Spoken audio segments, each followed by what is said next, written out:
નમસ્કાર વિદ્યાર્થી મિત્રો, ચેપ્ટર નંબર 9 માં વિદેશ વેપારમાં ભારતનો હિસ્સો જોઈ ગયા હતા. હવે આવે છે ભારતના વિદેશ વેપારનું કદ, સ્વરૂપ અને દિશા. તો કોઈ પણ દેશના વેપારના વલણો જાણવા, એટલે કે આયાત અને નિકાસ જાણવી અને એના આધારે દેશની વેપાર તુલના નક્કી કરવી. તો વેપાર અંગેનો વિકાસ જાણવા માટે આંતરરાષ્ટ્રીય ધોરણે, એટલે કે દેશના વેપાર માટેના પ્રયાસો કેટલા છે એ સમજવા અને અન્ય દેશો સાથેના સંબંધો સમજવા માટે હવે દેશમાં ઘરેલું વસ્તુનું ઉત્પાદન, એટલે કે દેશમાં ઉત્પન્ન થતી વપરાશ યોગ્ય વસ્તુ, તો એની આંતરરાષ્ટ્રીય ધોરણે ગુણવત્તા કેટલી છે. કારણ કે દેશમાં જે વસ્તુનું એમ કે વપરાશ થતો હોય તો દેશના ઉદ્યોગો વચ્ચે હરીફાઈ હોય, પરંતુ જે માલ વિદેશોમાં જતો હોય, સ્પર્ધા એમ કે નિકાસ થતી હોય, તો ત્યાં હરીફાઈનું તત્વ વધી જાય. એટલે કે વિદેશની ઘણી બધી કંપનીઓની સામે માલ ગુણવત્તાની દ્રષ્ટિએ કેવો છે. હવે એમાં વિદેશ વેપારનું કદ કેવું છે, એનું સ્વરૂપ કેવું છે અને દિશા કેવી છે એ જાણવી જરૂરી છે. હવે આવે છે વિદેશ વેપારનું કદ. તો વિદેશ વેપારનું કદ એટલે કે આયાત અને નિકાસ થતી જે ભૌતિક વસ્તુઓનું કુલ મૂલ્ય. ભૌતિક વસ્તુ એટલે કે જે વસ્તુનો વપરાશ તે આપણે એને માપી શકીએ. અભૌતિક વસ્તુ એટલે કે જેનો જથ્થામાં કેટલો વપરાશ કર્યો એને માપી શકતા નથી. એટલે કે જે ભૌતિક વસ્તુઓ છે તેનો કુલ જથ્થો એટલે કે વિદેશ વેપારનું કદ. હવે પ્રતિ વર્ષે એટલે કે દર વર્ષે આયાત થતી ચૂકવણી, એટલે કે જે વસ્તુની આયાત કરી છે સામે કેટલી ચૂકવણી કરીએ છીએ અને સામે આપણે જે નિકાસો કરી છે એ નિકાસોમાંથી કેટલી કમાણી કરીને લાવીએ છીએ. હવે દેશની રાષ્ટ્રીય આવકમાં એટલે કે વેપાર મૂલ્યનો ટકાવારી હિસ્સો વધતો જાય તથા વિદેશ વેપારમાં દેશના વેપારનો હિસ્સો વધે તો દેશના વેપારનું કદ વધ્યું કહેવામાં આવે છે. એટલે કે નિકાસોનું પ્રમાણ વધે તો દેશમાં સાચા અર્થમાં વિદેશ વેપારનું કદ વધ્યું છે એમ કહેવામાં આવે છે. હવે ભારતમાં 1951 થી 2016 દરમિયાન આયાત અને નિકાસ એટલે કે બંને વસ્તુનું કદ, એમાં રાષ્ટ્રીય આવક તથા વિદેશ વેપારનો ટકાવારી હિસ્સો વધતો રહ્યો છે. કારણ કે ભારતના જે ઉદ્યોગો છે ત્યાં હરીફાઈનું તત્વ વધતું જાય છે. એના કારણે સારી ગુણવત્તાવાળી વસ્તુનું ઉત્પાદન થયા કરે છે.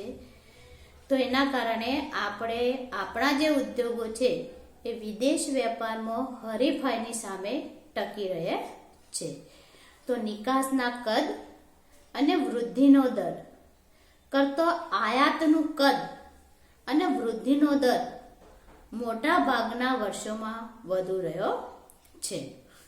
હવે પ્રતિ વર્ષે વસ્તુની કિંમતો વધતા, એટલે કે આયાત કે નિકાસના મૂલ્યના વધારાને એટલે કે વેપારના કદના માપ તરીકે લેવામાં આવતો નથી, પરંતુ આયાત નિકાસનો જથ્થો વધે તો કુલ મૂલ્ય વધે એ કદમાં એની ગણતરી કરવામાં આવે છે. હવે આયાત અને નિકાસનું મૂલ્ય એટલે કે સ્થિર ભાવે. સ્થિર ભાવ એટલે કે કોઈ એક વર્ષને આધાર વર્ષ ગણવું. હવે એ વર્ષ દરમિયાન એમ કે ડોલરની સામે રૂપિયાની કઈ કિંમત હતી એની ગણતરી કરવી એટલે સ્થિર ભાવે. ચાલુ ભાવ એટલે કે અત્યારનું જે ચાલુ વર્ષ છે એમાં ડોલરની સામે રૂપિયાની કેટલી કિંમત છે એના આધારે ગણતરી કરવી. તો સ્થિર ભાવે ગણવી અથવા તો યુએસએના ડોલરમાં મપાય છે. અત્યારે સરકારે સમખરીદ શક્તિનો સિદ્ધાંત નક્કી કર્યો છે બધા દેશો ભેગા થઈને. શા માટે? કે કોઈ પણ દેશ સાથેનો જો આર્થિક વ્યવહાર કરવો હોય તો એને ડોલરમાં જ વ્યવહાર કરવાનો. જે તે દેશના નાણાં છે બેંકમાં જમા થાય, મધ્યસ્થ બેંકમાં, અને સામે આપણા નાણાં છૂટા થાય, ડોલર જમા થાય અને નાણાં છૂટા થાય. તો આ આયાત નિકાસનું મૂલ્ય એટલે કે યુએસએના ડોલરમાં માપવામાં આવે છે. હવે હુંડિયામણનો દર દ્વારા પ્રતિ વર્ષે એટલે કે ડોલરની સામે રૂપિયાની કેટલી કિંમત છે એની ગણતરીમાં એટલે કે કિંમતમાં દર વર્ષે કેટલો ફેરફાર થાય છે એ આપોઆપ દૂર થઈ જાય છે. એટલે કે વેપારના મૂલ્યનું વાસ્તવિક કદ જાણી શકાય છે. તો અહીંયા 1991 પછી વિદેશ વેપારના કદનું મૂલ્ય લીધું છે તમારે નિકાસનું.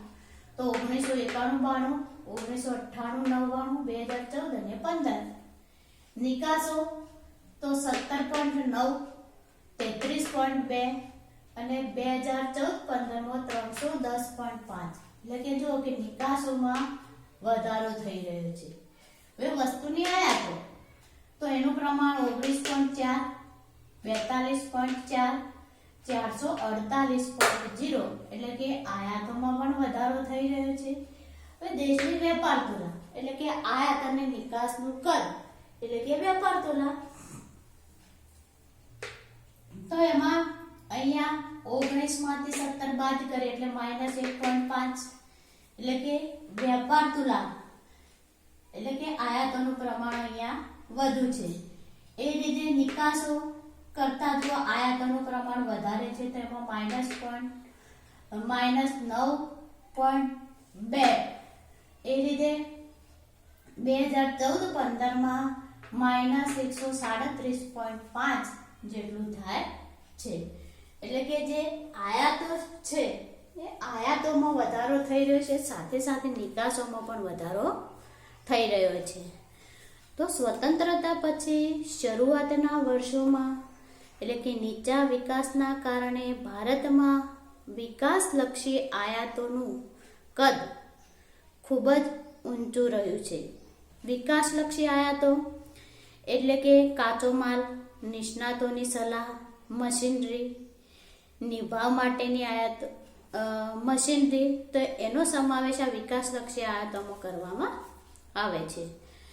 તો નિકાસ કરવાની ક્ષમતા નીચી હોવાને કારણે હજુ નિકાસો નીચી રહી છે. 1980 પછી જેમ જેમ ભારતમાં વિકાસ વધતો ગયો તેમ તેમ મોટા ઉદ્યોગોને ટકાવવા માટે, નિભાવવા માટે, ફેલાવવા માટે આયાતો વધતી ગઈ છે. અને આ ગાળા દરમિયાન એટલે કે દેશમાં આવકમાં વધારો થતો રહે છે. તો એનું કારણ કે દેશમાં લોકોની માંગમાં વધારો થાય છે. દેશમાં લોકોની માંગ શાના કારણે વધે છે? તો દેશમાં આર્થિક વિકાસ વધવાના કારણે. હવે નિકાસ માટેનું ઓછું ઉત્પાદન એટલે કે બચતા નિકાસો પ્રમાણમાં નીચી રહે છે. હવે 1991 પછી નિકાસોમાં સારા એવા પ્રમાણમાં વધારો થયો. એટલે કે 1991ના 3 આર્થિક સુધારા કરવામાં આવ્યા. તો એના કારણે ઉદ્યોગોને જે હતા એ વિદેશો સામે હરીફાઈમાં ટકી રહેવા લાગ્યા. તો એના કારણે નિકાસોમાં વધારો થયો. એટલે કે સારી ગુણવત્તાવાળી વસ્તુનું ઉત્પાદન થવા લાગ્યું. હવે વૈશ્વિકીકરણ એટલે કે વિશ્વને વિશ્વ સાથે સાંકળવાની પ્રક્રિયા. તો સરકારે 1962થી 65 દરમિયાન એમ કે આત્મનિર્ભરતા અને સ્વાવલંબનતા પર ભાર મૂક્યો હતો. એટલે કે આપણે દેશમાં જ વસ્તુનું ઉત્પાદન કરવાનું અને વેચાણ કરવાનું, વિદેશમાંથી કોઈ વસ્તુ લાવવી નહીં કે ટેકનોલોજી પણ લાવવી નહીં. તો એની સાથે સાથે ફાયદો પણ થયો અને એની સાથે સાથે ગેરફાયદો પણ થયો. હવે વૈશ્વિકીકરણ થયું એટલે કે વિશ્વને વિશ્વ સાથે સાંકળવામાં આવ્યું. તો વિદેશની કેવા પ્રકારની માંગ છે જાણી શકાય, કેવા પ્રકારના માણસ એમ કે ઉત્પાદન થાય છે યંત્રો દ્વારા એ પણ જાણવા મળ્યું. તો આ વૈશ્વિકીકરણની હરીફાઈની સામે ટકી રહેવા માટે ટેકનોલોજી, પેટ્રોલ ની આયાતો ઊંચી રહી તો એના કારણે નિકાસોમાં વધારો થયો. આવા નિભાવ માટેની આયાતો એટલે કે ઉદ્યોગો માટે જરૂરી છે વીજળી, આંતરમાળખાકીય સુવિધા, વાહન વ્યવહાર, સંદેશા વ્યવહાર, બેન્કિંગ, એ બધી સુવિધાઓ, કૌશલ્ય પ્રાપ્તિ એટલે કે શિક્ષણનો વ્યાપ વધે અને એના કારણે લોકોમાં એમ કે શિક્ષણનો વ્યાપ વધવાથી જે સાધનો કેવી રીતે ચલાવવા એની માહિતી એમને પ્રાપ્ત થાય, તો એવી આયાતોમાં વધારો થયો છે.